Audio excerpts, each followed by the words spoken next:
Emil Durkheim, born on April 15, 1858, November 15, 1917, was a French sociologist, social psychologist and philosopher.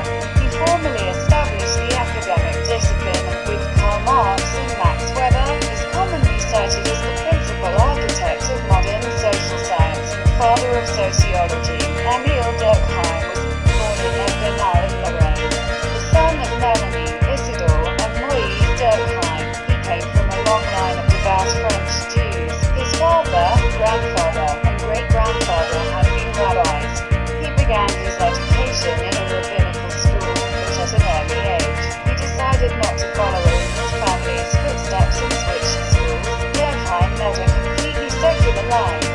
Much of his work was dedicated to demonstrating that religious phenomena stem from social rather than divine factors, while Durkheim chose not to follow in the family tradition. He did not sever ties with his family or with the Jewish community. Many of his most prominent collaborators and students were Jewish, and some were blood relations. Also in 1887, Durkheim married Louise Dreyfus. They would have 2 children, Marie and Andre.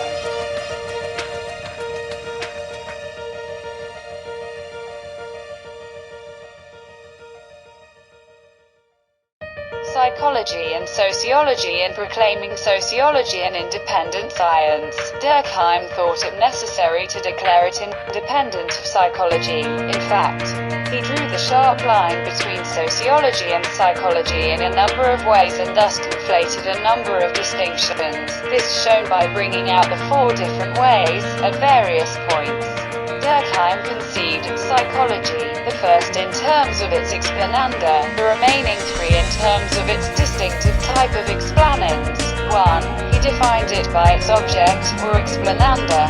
On this view, psychology is the science of the mind of the individual, concerned with the states of the individual conscience as opposed to those of the collective co-science. With individual as opposed to collective representations, Durkheim states the sociology and psychology were equally mental, thought of a different nature and governed by different laws. Durkheim saw psychology as consisting in a particular type of explanation, as advancing a distinctive type of explanon.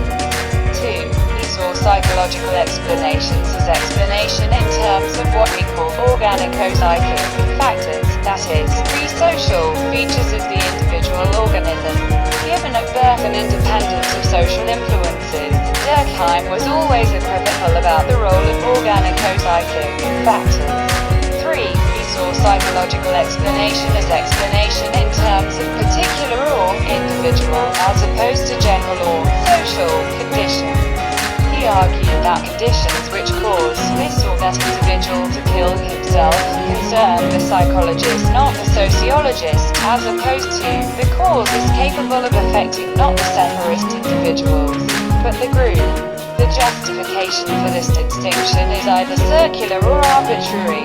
4. He saw the psychological explanation as explanation in terms of individual mental states or dispositions, as when social contract theorists explain society as a system of means instituted by men to attain certain ends, and some of the best critical passages in Durkheim are those in which he attacks explanations of this type, which he saw as lazy and facile. In the essay on incest, then, is the way Durkheim distinguished sociology and psychological, and he conceded that collective and individual factors are closely interrelated, and even that the latter can facilitate the explanation of the former. But he always insisted that the 2 sciences are as clearly distinct as 2 sciences can be, whatever relations there may otherwise be between them. Biology and sociology. Durkheim held that this methodological distinction followed from an underlying ontological distinction between level of reality. Society is not mere some individuals. Rather, the system formed by association represents a specified reality which has its own characteristics, and it was in the nature of this individuality, not in that of its component units, that one must seek the immediate and determined causes of the facts appearing there. Furthermore, it is very important to see without drawing this very sharp line between the social and the biological. Durkheim was one more, conflating a number different distinction.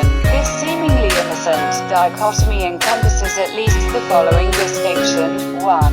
Between the socially determined and the organically biologically given. 2. Between factors specific to particular societies and extracted or postulated features of human nature. Durkheim meant sometimes the pre-social seen as a biologically given, organic unit, sometimes seen as possessing certain invariant properties.